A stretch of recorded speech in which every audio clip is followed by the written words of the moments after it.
Salut à tous, on se retrouve aujourd'hui pour parler non pas d'un drama pour une fois, mais d'une série d'animation, Legend of Exorcism, ou sur Netflix de son titre, La Légende de Tang. Sorti en 2020 mais diffusé en 2021 sur la plateforme, il s'agit d'une série de 13 épisodes d'à peu près 18 minutes environ qui appartient au genre du fantastique, de l'historique et de l'action. Après le succès d'Event Official's Blessing ou encore New Ghost Neither Reborn, Netflix semble continuer à développer son catalogue d'animation chinoise et ça, c'est cool.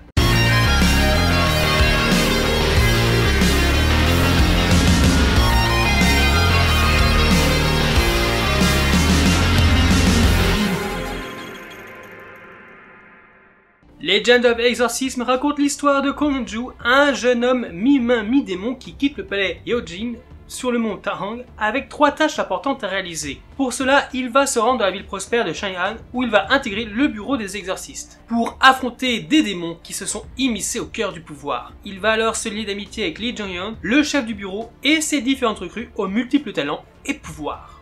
Petite précision avant de commencer, avant d'aller dans le vif du sujet, il s'agit de l'adaptation d'un light novel, Chanbao Hu Fao Hu, écrit et illustré par Fan Chen Yecheng et publié en ligne par l'éditeur GGWXC depuis 2017. Il s'est d'ailleurs achevé au bout de 221 chapitres. Alors, gros coup de cœur les amis, j'ai adoré. Les passages sont cool, charismatiques, amusants et attachants, on rit beaucoup à leur côté et selon les situations dans lesquelles ils sont embrigadés. Ils sont tous intéressants, surtout que chacun d'entre eux cache des talents, des secrets, des pouvoirs qui te donnent vraiment envie d'en savoir plus sur eux et de les suivre dans toute leur aventure. Et bien sûr de savoir la suite. J'adore vraiment leur design et surtout leur costume.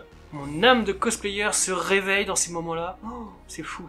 Et même les monstres et les méchants ne sont pas en reste. Ils sont tous très beaux, bien animés et ont tous un design de fou.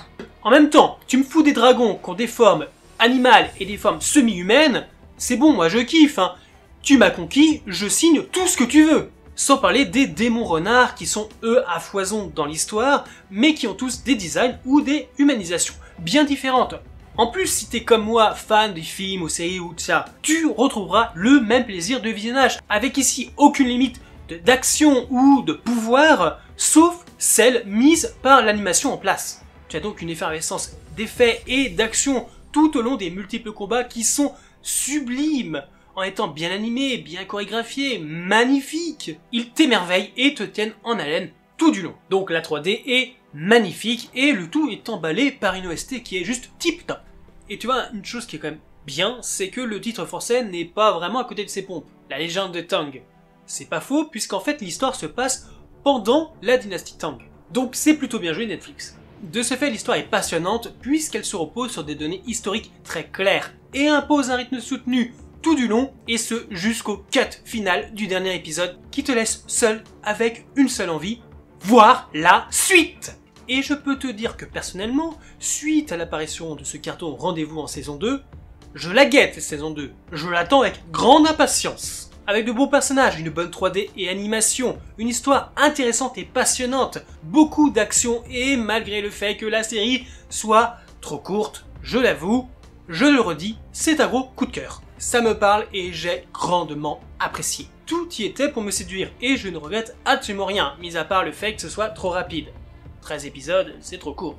Il ne me reste plus qu'une seule chose, c'est compter les jours avant l'arrivée de la saison 2. Alors si tu ne l'as pas vu, eh bien regarde-le, c'est un conseil. Et si tu l'as vu, eh bien n'hésite pas, comme d'habitude, à me donner ton avis en commentaire. J'espère que la vidéo vous a plu. Si c'est le cas, n'hésitez pas à liker, vous abonner, activer la cloche, ça fera très plaisir. Et on se retrouve bientôt pour une nouvelle vidéo.